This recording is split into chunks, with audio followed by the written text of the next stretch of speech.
Hey everyone, it's Bob O'Mac here for Crisis in the Toyverse, and today on the show we are looking at something that's really amazing and something that's a fun variant action figure from Diamond Select Toys. Today we're going to be looking at the Ghostbusters 2 Phantom Terror Dog. Now this is a variant, like I said. It's done in a more translucent color. I don't know any canon references to a Phantom Terror Dog. I'm sure they're out there. I mean, there's so much Ghostbusters mythos out there. I'm sure it exists. But I had to pick this up. As you will notice, and this is kind of, salt on the wounds, it does say Toys R Us exclusive. I did not pick this up from Toys R Us. I went over to Big Bad Toy Store, and I actually was able to snag one of these. So as you can see, this is the artwork on the front. Encased inside its plastic prison is a Phantom Terror Dog. We take it around to the back. Of course, we got artwork of the dog, and of course some of the other figures in the line. I've already talked about the wear-back Egon Spangler, and I've also talked about the slime blower Winston. So let's go ahead and get this guy unboxed. Let's talk about it a lot more in depth, and we'll take it from there.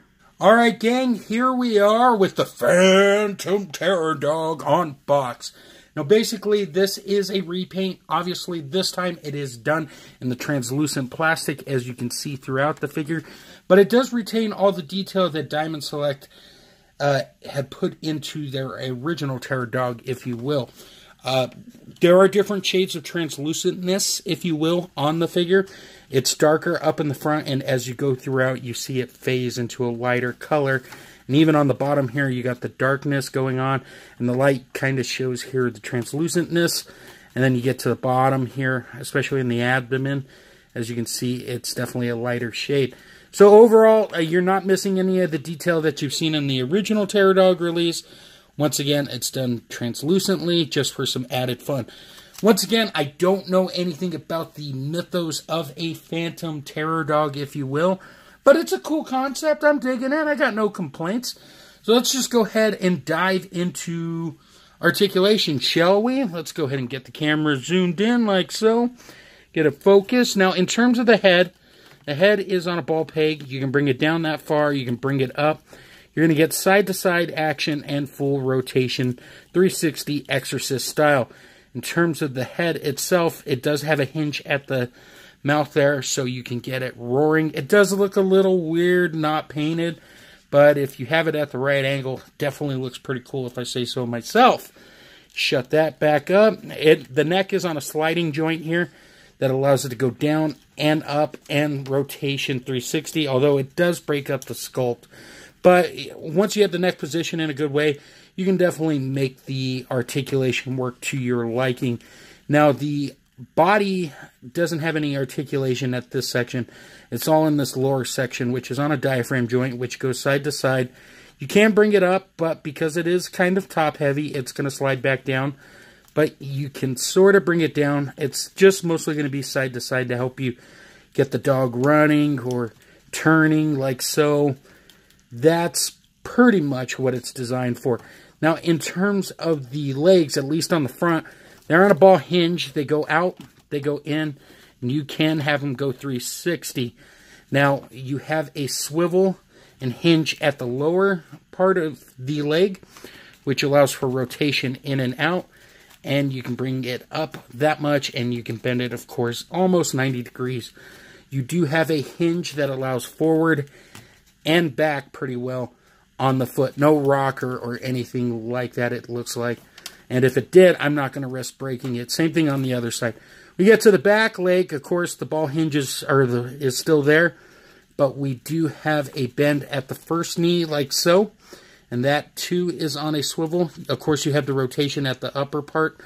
And then we have a second bend on the back hind leg. Does that have a swivel, too? It does. It does have a swivel.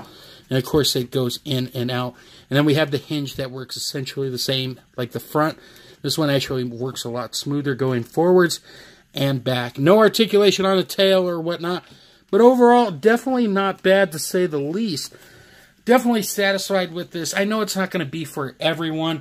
Now, the Terror Dog does come with accessories. They are pretty much the same accessories that came the regular dog release. They are a different set of horns. That way you can have both versions of the dog if you like. So you'll have to decide how many you want to get of these guys and which way you want to customize them, which is cool that Diamond included all that stuff. Oh, definitely a fan of that. Let's go ahead and do our size roundup and wrap this video up. All right, it is size roundup time, and in the middle, of course, we have the Phantom Terror Dog. To the left on your screen, you will see the regular release Terror Dog, and at the other end, why not put Louis Tully in there? Obviously, all three of these are from Diamond Select. They're going to fit in with each other. I just wanted to throw Louis Tully in there just for fun.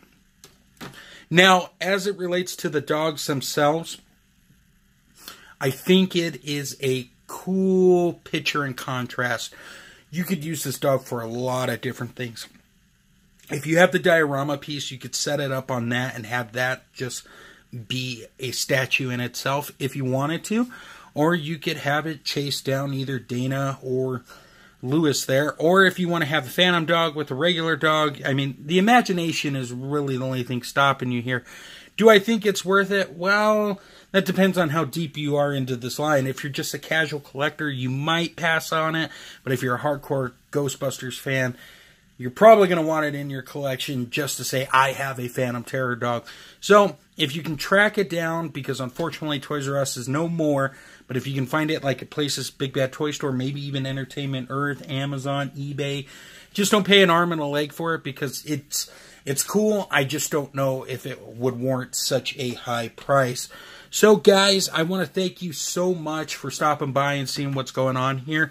I hope you enjoyed the review. If you did, leave a comment. If you didn't, leave a comment as well. I can only improve through you. So, thank you for that as always. Also, I appreciate you taking time out of your day to see what's going on here. It definitely does mean a lot. As you know, I have a ton of sponsors to plug because they help keep the bills cheap, and they also keep the lights on over here. So, for all your podcasting needs in the Geekverse, head over to undercovercapes.com. They got DC, Marvel, video game reviews, comic reviews. They got TV show reviews, anything and anything. Go check them out. You like the pop-up I'm using? Head over to extreme-sets.com. And if you're on Instagram, go throw a follow at Toy Lover Crew over there. They got some amazing toy art that's definitely worth checking out. Guys, I'll have a slideshow at the end. Thank you so much. And until next time, great googly moogly.